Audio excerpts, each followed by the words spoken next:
আসসালামু আলাইকুম ওয়া রাহমাতুল্লাহ। ইন্নাল হামদুলিল্লাহ ওয়াসসালাতু ওয়াসসালামু আলা রাসূলিহি লা নাবিয়্যা বাদা। আলহামদুলিল্লাহ। আমি একটি গুরুত্বপূর্ণ বিষয় নিয়ে কথা বলবো।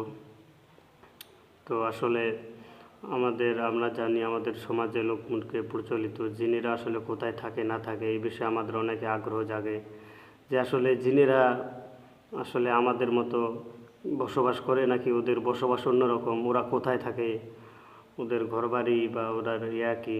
তো এটা আসলে কিছুটা বিস্তারিত ব্যাখ্যার দরকার। তো আমি আজকে আসলে ওরা কিভাবে থাকে থেকে এইটা বলবো না। তো আসলে জিনেরা সাধারণত কোন কোন জায়গাগুলোর মধ্যে থাকে, তো এটা আমরা তো অনেক শুনি, বিভিন্ন কবিরাজ বা আমাদের মুরব্বীদের কাছ থেকে শুনি। তো আসলে এখানে হাদিস এবং নির্ভরযোগ্য আলেমদের কিতাবের মধ্যে এই জিনেরা কোথায় থাকে এ ব্যাপারে কি আসছে, তো সেটা নিয়ে আমি কথা বলবো। তো প্রথমত কথা হলো, হাদিসে পাকের মধ্যে রসুল সাল্লাল্লাহু আলাইহি সাল্লাম জিনদের থাকার কয়েকটি স্থান স্পষ্ট করে বলে দিয়েছেন। এছাড়াও আরও অনেক জায়গা হতে পারে। তো তার মধ্যে রসুল সাল্লাল্লাহু আলাইহি সাল্লাম এক হাদিসের মধ্যে, আবু দাউদ শরীফের এক হাদিসের মধ্যে রসুল সাল্লাল্লাহু আলাইহি সাল্লাম বলেছেন যে জিনেরা, দুষ্ট প্রকৃতির জিনেরা, ওনারা সাধারণত ইয়ার মধ্যে থাকে, এই বাথরুমের মধ্যে থাকে, অর্থাৎ এই আমরা সাধারণত টয়লেট যেটা বলি, টয়লেটের মধ্যে জিনেরা, দুষ্ট প্রকৃতির জিনেরা থাকে। তো রসুল সাল্লাল্লাহু আলাইহি সাল্লাম এদের ইয়ার থেকে বাঁচার জন্য এই আবু দাউদ শরীফের হাদিসের মধ্যেই বলেছেন, আল্লাহুম্মা ইন্নী আউযু বিকা মিনাল খুবসি ওয়াল খাবাইস। এই দোয়াটা পড়তে রসুল সাল্লাল্লাহু আলাইহি সাল্লাম বলেছেন। তো এছাড়াও জিনেরা আরও কিছু জায়গার মধ্যে থাকে। তো হাদিসের মধ্যে আছে, একজন সাহাবী হযরত বেলাল ইবনে হারিস রাদিয়াল্লাহু তাআলা আনহু একবার রসুল সাল্লাল্লাহু আলাইহি সাল্লামের সাথে ছিলেন। তো রসুল সাল্লাল্লাহু আলাইহি সাল্লাম ইস্তিনজা করার জন্য এক জায়গায় গেছে। তো উনি দেখতেছে যে রসুল সাল্লাল্লাহু আলাইহি সাল্লাম যেখানে গেছে ওইখানে অনেক লোকের শোরগোল, অর্থাৎ ঝগড়া করতেছে, কিন্তু কাউকে দেখা যাইতেছে না। তো পরে বেলাল ইবনে হারিস রাদিয়াল্লাহু তাআলা আনহু রসুল সাল্লাল্লাহু আলাইহি সাল্লামকে পরবর্তী জিজ্ঞেস করলেন, আমি অনেক আওয়াজ শুনলাম কিন্তু কাউকে দেখতে পেলাম না।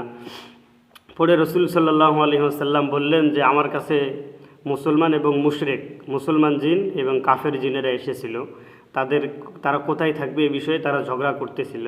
তো আমি মুসলমান জিন যারা ছিল তাদেরকে লোকালয় জায়গা এবং এই পাহাড়ের মধ্যে থাকতে দিলাম, আর যারা মুশরিক জিন অর্থাৎ কাফের জিন ছিল তাদেরকে গর্ত, সমুদ্র উপকূল এবং খাড়ি জায়গা, এই জায়গাগুলোই থাকতে দিলাম। তো এটার থেকে আমরা জানতে পারি হাদিস থেকে যে জিনেরা লোকালয় জায়গা যেগুলো সেগুলোতে থাকতে পারে, এবং পাহাড়ের মধ্যেও জিনেরা থাকে, তা মুসলমান জিনেরা সেখানে থাকতে পারে।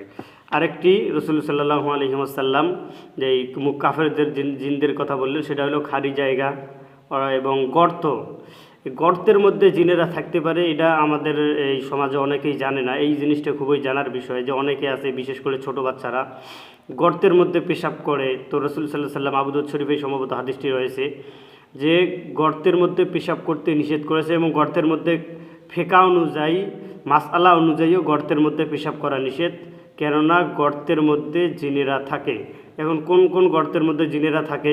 অনেক গর্তের মধ্যেই থাকতে পারে, তবে বিশেষভাবে উল্লেখ রয়েছে যে এই ইঁদুরের গর্ত এবং সাপের গর্ত, এই দুটি গর্তের মধ্যে জিনেরা সাধারণত এই থাকে, এবং এটা স্পষ্টভাবেই বলা আছে। সুতরাং এই দুইটা গর্ত সম্বন্ধে আমরা নিশ্চিতভাবে বলতে পারি, ইঁদুরের গর্ত এবং এই সাপের গর্ত, এই দুইটা গর্তের মধ্যে আমরা পেশাব করব না, কারণ এই দুইটা গর্তের মধ্যে জিনেরা থাকে। এছাড়াও জিনেরা এই পানির মধ্যে জিনেরা থাকতে পারে। পানির মধ্যেও অনেক জিনদের বসবাস রয়েছে, এগুলো সরাসরি কিতাবের মধ্যেই রয়েছে, গ্রহণযোগ্য কিতাবের মধ্যে রয়েছে। এবং ঝোপঝাড় অর্থাৎ একবারে ঘন জঙ্গল যেখানে, এইরকম জায়গার মধ্যেও জিনেরা থাকতে পারে। এছাড়া জিনদের আরও দুটি জায়গা রয়েছে, এই দুটি জায়গায় তারা থাকতে পারে। সেটা হলো উট, যেখানে উটেরা সাধারণত থাকে, উটশালা যেটাকে বলা হয়, এই উটশালা যেখানে অনেক উট সাধারণত থাকে, সেই সকল জায়গার মধ্যে জিনেরা থাকতে পারে এবং থাকে সেখানে।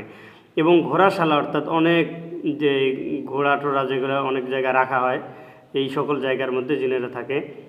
এবং একটা জিনিস এখানে জানার বিষয় যে জিনেরা সাধারণত আমাদের মধ্যে, মানুষের মধ্যে যেমন নর্মালি মানুষ দুষ্ট প্রকৃতির বলতে একবারে মানুষ তো আমাদের সাধারণত সবাই কম বেশি গুণাগার, কিন্তু একবারে যে দুষ্ট প্রকৃতির মানুষ সবাই দুষ্ট বলে এই রকম মানুষের মধ্যে খুব কম। দেখা গেল যে 10 জনের মধ্যে 1 জন 2 জন বা শতকে 2-1 জন মানে অনেক ধরনের দুষ্ট হয়ে থাকে। কিন্তু জিনদের মধ্যে ব্যাপারটা হলো জিনদের মধ্যে দুষ্ট খুব, মানে দুষ্ট প্রকৃতির জিনেরাই খুব, ভালো জিন খুব কম। জিনদের মধ্যে মুসলমান জিন খুবই কম এবং মুশরিক কাফের এই সকল জিনেরাই খুবই বেশি। তো যাই হোক, এই জন্য সাধারণত জিনেরা এই মনে করেন যে দুর্গন্ধময় স্থান, নাপাক স্থান, বাথরুম, টয়লেট এই সকল জায়গার মধ্যে জিনেরা বেশি থাকে। জিনদের আরেকটি থাকার জায়গায় হাদিসের মধ্যে আছে যে জিনেরা মানুষরা যখন খাইতে মানে যে মানুষের বাসা বাড়িতে জিনেরা থাকে, যখন মানুষেরা খেতে বসে তখন জিনেরাও তাদের ওই মানুষের বাসা বাড়ির ছাদে থাকে, তো জিনেরাও তখন ওই বাসা বাড়ির ছাদ থেকে নেমে এসে মানুষের সাথে এই খাদ্য খায়। তো এই হাদিস থেকে আমরা জানতে পারি সাধারণত আমাদের বাসা বাড়ির ছাদের মধ্যেও জিনেরা থাকতে পারে। তো এই কয়েকটি কথা সাধারণত কিতাবের মধ্যে স্পষ্টভাবে রয়েছে, এই কয়েকটি জায়গা, যে এই কয়েকটি জায়গার মধ্যে জিনেরা থাকে। এছাড়াও আরও অনেক জায়গা থাকতে পারে যেগুলোর মধ্যে জিন থাকে, মানে জিন থাকতে পারে আর কি। যাই হোক, তো জিনেরা যে কয়েকটি জায়গায় স্পষ্টভাবে বলা আছে কিতাবের মধ্যে সেই কয়েকটি জায়গা বললাম। এছাড়াও আরও অনেক জায়গার কথা রয়েছে যেগুলোর মধ্যে জিনেরা থাকতে পারে। আসসালামু আলাইকুম।